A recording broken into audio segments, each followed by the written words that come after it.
Welcome to Bible Logos. I'm Laura Worcester, your broadcast host. I'm here today to bring you part 2 of the message, Your 5 Heartbeats. Please remember to like and share this message on social media with your friends and family. All right, here we go with part 2 of Your 5 Heartbeats. If we're at the top of the food chain, we can still do better. If we're at the bottom of the food chain, Lord knows we can do better. But wherever we are, my heart is to see us do better. Looking unto Jesus, the author and finisher of our faith. Sometimes we can get content by comparing ourselves to others and saying, as long as I stay ahead of sister so-and-so, I'm good. As long as I pray harder than she does. As long as I study harder than he does. As long as I can quote scriptures better than they do, I'm good. I'm looking at the wrong people by whom to measure myself. I should be looking at Jesus, and he is my standard. And as long as I haven't arrived to his level, I can do better. Amen? As long as I haven't arrived to his level, I can dig deeper. I can go further. So I like to see people come out of the wilderness. I like to see people get delivered. I like to see people emerge victoriously. I want to see people attain everything that God has promised. I don't like to see us falling short of the promises of God. There are things that God has promised us in his word, and we know that God is not a man that he should lie. We know that God is not the son of man that he should repent. We know that if what God spoke, he'll bring it to pass. We know what God said, he will make it good. I don't like to see us not achieving the best that God has for us. I don't like to see us falling short of the promises and blessings that God has for us. I'm talking about my heart.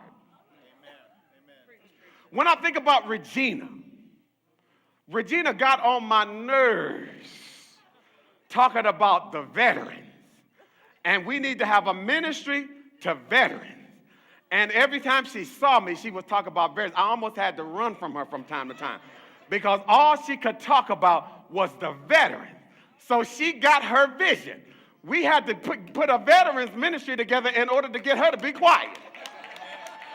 But that was her heart. That was her passion. And I believe that she eats, sleeps, and dreams about the veterans.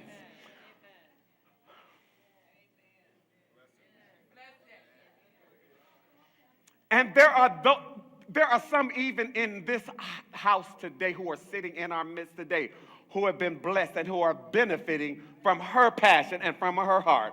Because every other month she's putting on these programs to allow some of you who didn't know that there were certain benefits that you were entitled to do the application so that you can get what you've earned as a result of being a vet.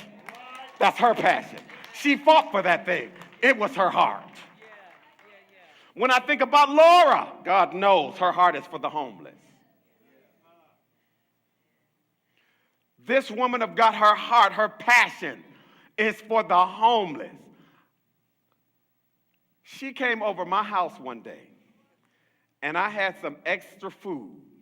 I watched this woman take this food, package it up, put it together, in a matter of minutes, all this food, loaded it up in her car, took it out that same day, and distributed it to homeless people.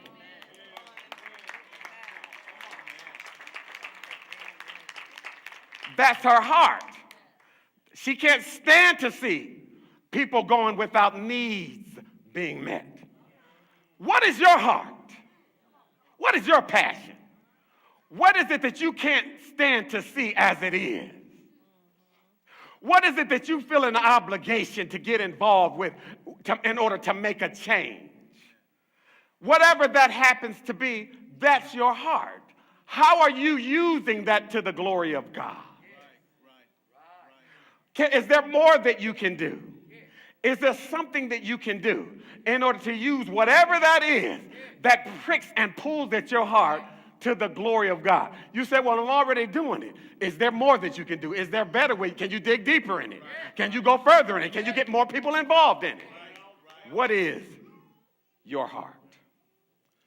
God has given, he goes on to say in the book, God has given each of us a unique emotional heartbeat that races when we think about the subjects, activities, or circumstances that interest us.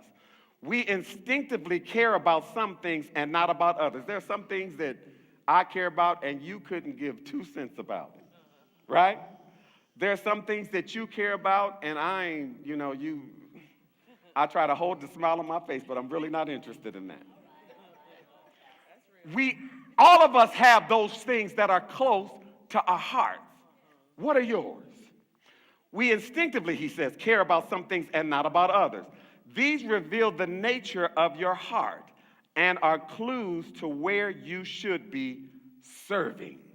So the question I want to ask you today, what is the state of your heart? What are your passions? What do you care about? What pierces your inner self? What causes gain your empathy? When you have, he goes on to say, an understanding of these things here, an evaluation of that right there, your heart, it will help you to determine where you might best use your gifts, where you wish to serve, and whom you wish to serve. Talking about your 5 heartbeats. So what I want to do with the rest of this time, the balance of this time, is identify. Let's talk about your 5 heartbeats or your passions for God. Number 1, when we talk about your 5 emotional heartbeats for God, number 1 is this: what drives you? Just think about that. What is it that drives you? What is it that you go to bed at night thinking about? You get up in the morning thinking about this. All day long, they're trying to get you to do other things, and your mind keeps going on back over to here. What drives you?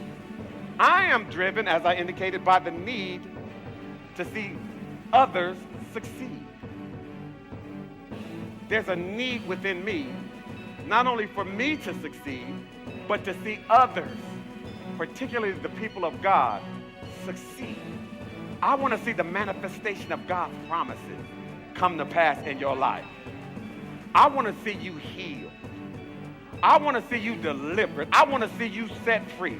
I want to see you walking in the power of God. Welcome back. If you like what you've heard so far, tune in tomorrow for part 3 of the message, Your 5 Heartbeats.